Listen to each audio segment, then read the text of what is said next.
It's the largest sideways magnetic field in the solar system, but it's not just tilted over. At times, the magnetosphere of Uranus may even open up, letting solar wind rush directly into its atmosphere. And scientists think that this might make Uranus a natural cosmic particle trap. Hi, it's me, and this is our channel. The discovery of Uranus's sideways magnetic field was one of the many incredible discoveries made by Voyager 2 when it flew past the sideways planet back in 1986, but it also left scientists scratching their heads since they couldn't figure out why such a thing would happen. Now we know that planetary magnetic fields are created by the movement of electrically charged particles, often referred to as plasma. In Earth's case, these particles are found in our planet's liquid outer core, and its magnetic field is generated by the process called the dynamo effect. The Earth's rotating magnetic field extends far out into space, forming a protective bubble known as the magnetosphere. The magnetosphere shields us from the solar wind, a stream of charged particles flowing outward from the sun. But something funky is going on with Uranus's magnetic field. It's almost entirely tipped over on its side relative to the sun, which is weird because most planets, including Earth, have magnetic fields that are at least somewhat aligned with their rotational axes. Uranus's magnetic field is offset by about 55 degrees from its axis of rotation, and it is also tilted by about 90 degrees relative to the sun.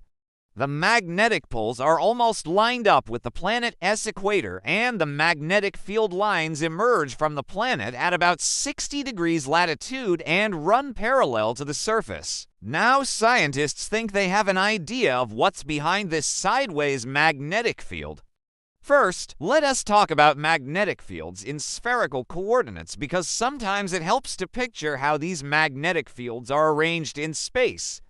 Magnetic field lines start on the planet's surface at the magnetic poles, which are points on the surface where the magnetic field lines seem to originate from or terminate into. Field lines run along latitudes, and circles of constant latitude are called parallels. They also run along longitudes with lines of constant longitude called meridians. But you can also have field lines that run diagonally across the surface of a planet, connecting different parallels and meridians. These are called the magnetic field lines of the planetary interior. And as we mentioned before, Uranus's magnetic field lines don't follow a neat path around its poles. Instead, they emerge from just under the surface at a steep angle and then run parallel to the surface for a while before diving back down into the planet. And all this sideways action makes the magnetic field of Uranus look more like a tilted sphere than a perfect dipole like Earth's magnetic field. So why does the field of Uranus look so funky? Scientists think it has something to do with the planet's interior. Uranus is likely a giant ball of liquid metal. There's probably a layer of liquid metallic hydrogen surrounding its core, which itself could be made of rock and ice. Like Earth, Uranus probably has a solid inner core as well. The dynamo effect, which generates Earth's magnetic field, relies on the motion of the liquid metal in Earth's outer core. So if there is a similar process happening inside Uranus, you would expect the magnetic field to be aligned with the rotation of the planet. But Uranus's magnetic field is offset from the rotational axis by 55 degrees, meaning the magnetic poles aren't at the planet's rotational poles. One hypothesis to explain this proposes that Uranus's core is actually offset from the center of the planet, and that the core is spinning faster than the rest of the planet. Another hypothesis suggests that there is some kind of internal heat source near the core that drives convection currents within the liquid metal, and those currents generate the magnetic field.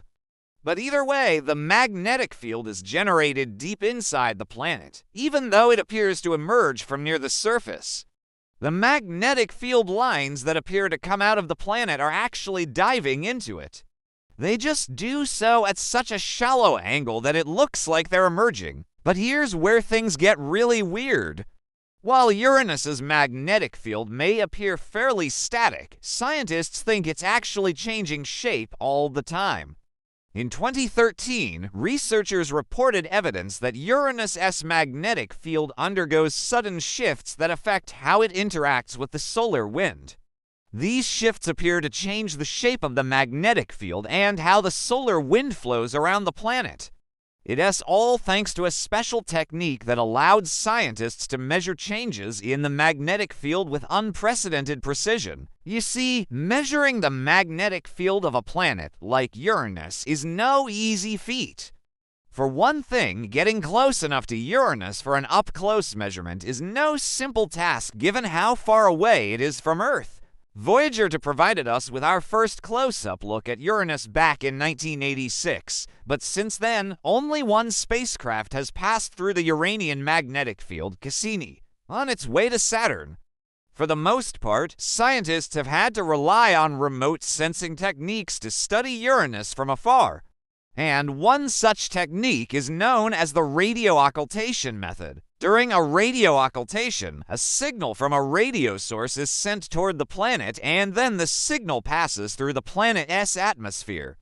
The signal that comes out on the other side gets picked up by a receiver on Earth. If the signal isn't interrupted, we can't tell whether or not it passed through the planet's magnetosphere, which is a big problem when trying to map out a magnetic field. Researchers needed a better way to measure how the magnetic field was affecting radio waves, and that came in the form of a lucky coincidence. Scientists noticed that signals from pulsars, rapidly spinning neutron stars that emit beams of radiation, were reliably blocked by Uranus's magnetosphere. Pulsar signals travel through space as a beam of light, but they also exhibit wave-like properties and behave as though they are also made of particles. When a pulsar signal enters the magnetosphere, the charged particles in the magnetic field deflect the waves, preventing them from reaching Earth.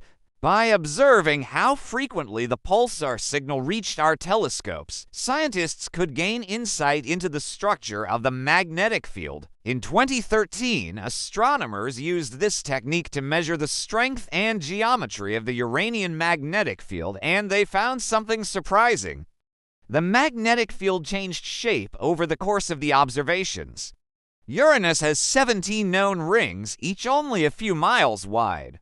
And the researchers could see that the magnetic field lines appeared to shift from one ring to another every 90 minutes.